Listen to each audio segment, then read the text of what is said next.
২০টা মানুষরূপী পশু একটা মেয়ের সাথে ২ ঘন্টা ধরে অমানবিক আচরণ করেছে।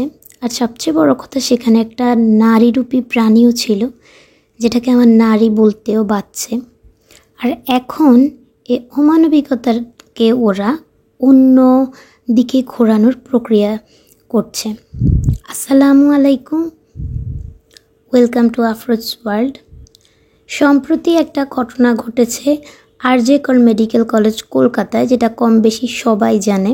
আসলে যারা জানেন না তাদের জন্য আমি সংক্ষিপ্তভাবে বলছি। আরজে কর মেডিকেল কলেজের একজন লেডি ডক্টর ৩৬ ঘন্টা টানা ডিউটি করার পর সেমিনার রুমে গিয়েছিল বিশ্রাম নেওয়ার জন্য। আনুমানিক রাত ৩টা থেকে ৫টার মধ্যে সেই সেমিনার রুমে ২০টা মানুষরূপী পশু ঢোকে এবং সেই লেডি ডক্টরের সাথে অমানসিক আচরণ করে, যেটা আসলে বলার মতো নয়।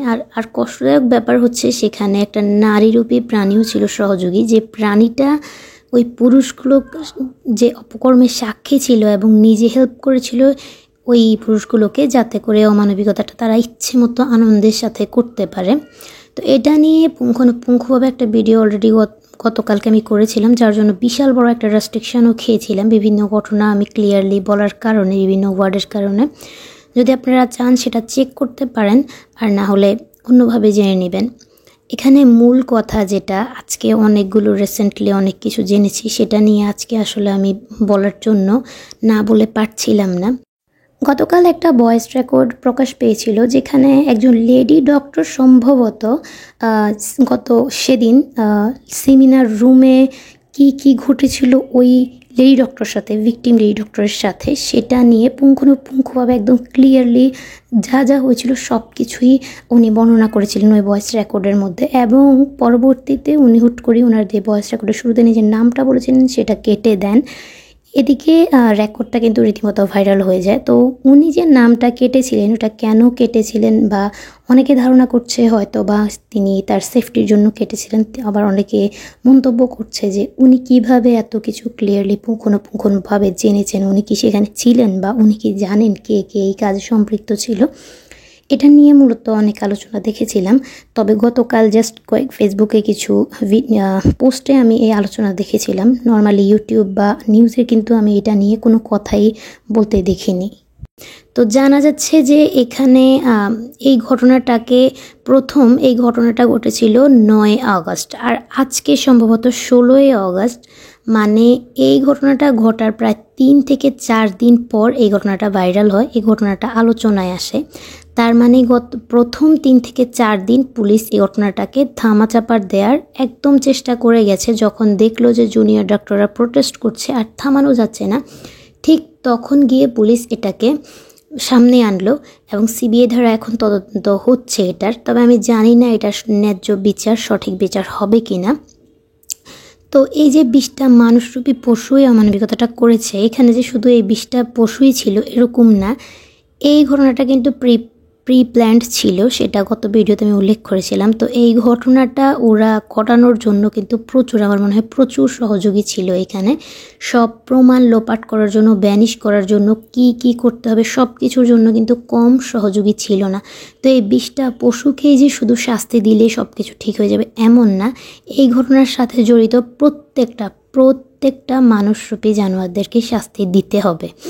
এছাড়াও ওরা এখন এই ঘটনাটাকে ধামাচাপা দেওয়ার জন্য এখন যে সেমিনার রুমটাকে ভেঙে ওরা নাকি কনস্ট্রাকশনের কাজ করছে, অথবা পাশে সেমিনার রুমের পাশের রুমকে ভেঙে, যাতে করে সব প্রমাণ ওরা লোপাট করতে পারে, যাতে বলতে পারে যে এখানে কনস্ট্রাকশনের কাজ চলছে, অথবা এই প্রমাণগুলো যাতে একদম ভ্যানিশ হয়ে যায়। আর এখানে যে কত বড় বড় মাথা যুক্ত আছে, যদি যুক্ত না থাকতো তাহলে পুলিশ কিন্তু কোনোভাবেই এটাকে ধামাচাপা দেওয়ার চেষ্টা করতো না।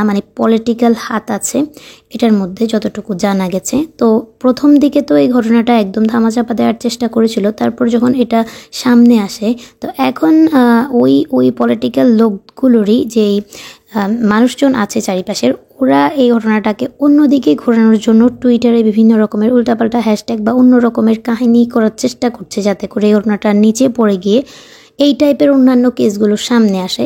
এই ক্ষেত্রে কি হবে, এই ঘটনাটা নিয়ে আর আলোচনা হবে না, এই ঘটনাটা মাটি চাপা পড়ে যাবে, মানুষ ওগুলো নিয়ে আলাপ আলোচনা করতে থাকবে, এরকমটাই আমি শুনেছি। তো এখানে আমি আজকে শুধু একটা কথা বা কিছু কথা বলার জন্য ভিডিওটা আমার ধারণ করা। আর প্রতিবাদটা কিন্তু চালিয়ে যেতেই হবে।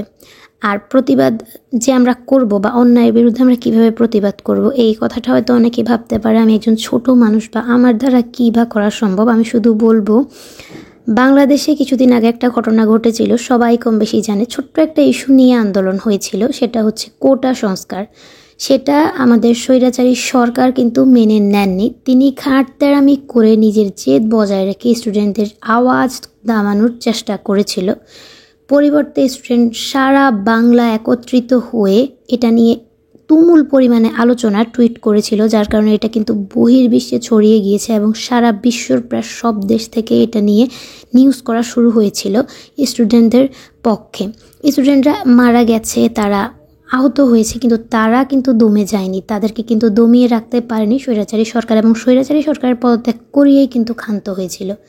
এখানে আমি পলিটিক্যাল কিছু বলছি না বা কাউকে পদত্যাগ করানোর কথা বলছি না, তবে আমি বলছি যে মেয়েটার সাথে, যে নারীটার সাথে ঘটনা হয়েছে, সেটার ন্যায্য বিচার যদি আজকে না হয় তো কালকে একজন টিচারের সাথে, মহিলা টিচারের সাথে এরকম হবে, পরশু একজন ওয়ার্কিং ওমেনের সাথে হবে, এরপর দিন একটা স্টুডেন্টদের সাথে হবে, এবং এগুলো হতেই থাকবে। কারণ যারা করবে তারা খুব আনন্দের সাথে, উৎসবের সাথে এগুলো করে যাবে এবং তারা ভাববে আমাদেরকে তো ধরার কেউ নেই, আমাদেরকে তো কেউ কিচ্ছু করার নেই।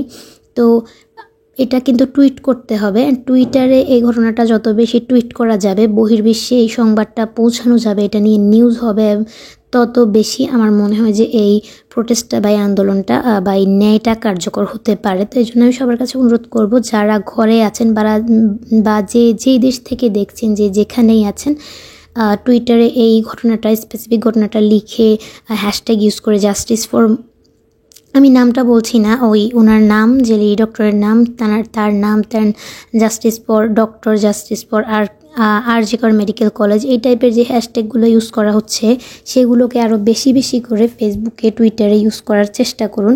আর ঘটনাটাকে ক্লিয়ারলি, যে ঘটনাটা আসল ঘটনাটা সেটা উল্লেখ করে টুইটারে হ্যাশট্যাগ ইউজ করার চেষ্টা করলে আমার মনে হয় ঘটনাটা নিয়ে কিন্তু বহির্বিশ্ব নিউজ করতে পারে এবং বহির্বিশ্ব থেকে এটা নিয়ে কিন্তু ন্যায়ের পক্ষে হয়তোবা কথা হতে পারে। আর যদি আমরা আজকে চুপ হয়ে যাই, আজকে যদি আমরা কথা না বলি, তাহলে কিন্তু পরবর্তীতে যে কোনো জায়গায়, যে কোনো স্থানে এরকম আবার হবে, এরকম হতেই থাকবে। এটা দমানো যাবে না, এটা বন্ধ করা যাবে না। এটার জন্য এই যে ঘটনাটা এখন ঘটেছে, এটার কঠিন থেকে কঠিন শাস্তি প্রত্যেকটা মানুষকে, একদম প্রত্যেকটা, এটার সাথে সহযোগী প্রত্যেকটা লোককে সাজা দেওয়া উচিত। তাহলে গিয়ে একটা দেশ, অন্তত আমি মনে করি যে কলকাতায় ঘটেছে, অ্যাটলিস্ট কলকাতার যে পশুরূপী, মানুষরূপী পশুগুলো মুখোশ পরে থাকে, সেগুলো অন্তত এই কাজটা দ্বিতীয়বার করার সময় চিন্তা করবে যে তার সাজা হবে। যদি সাজা না হয় তাহলে কিন্তু মনে হবে যে আমরা হেরে গেছি, পুরো নারী জাতি আমরা হেরে গেছি। কারণ ওই ডক্টরটা কোন দেশের, কোন ধর্মের, কোন জায়গার, আমার এত কিছু আমি জানি না। আমি শুধু জানি সে একজন মেয়ে ছিল, সে একটা মানুষ ছিল। আর এই ঘটনাটা যেই বা জানবে, সে মানুষ হোক, সে নারী হোক, সে পুরুষ হোক, সে একজন মানুষ হলে তার হৃদয় কেঁপে উঠবেই। লেডি ডক্টরটার সাথে যে ঘটনাটা হয়েছে, এটা যে মানুষই জানুক, সে পুরুষ হলেও তার হৃদয় যদি ব্যথিত না হয়, তার যদি রক্ত গরম না হয়, তার যদি ন্যায়ের জন্য যদি তার ভিতরটা প্রলুব্ধ না হয়, তাহলে সে মানুষই নয়, আমি বলবো। তো আপনারা যদি মনে করেন ভিডিওটা শেয়ার করা উচিত, স্প্রেড করা উচিত, তাহলে অবশ্যই করবেন। আজকের জন্য এখানে বিদায় নিচ্ছি। সবাই নিরাপদে থাকবেন, সেফ থাকবেন, ভালো থাকবেন। আল্লাহ হাফিজ।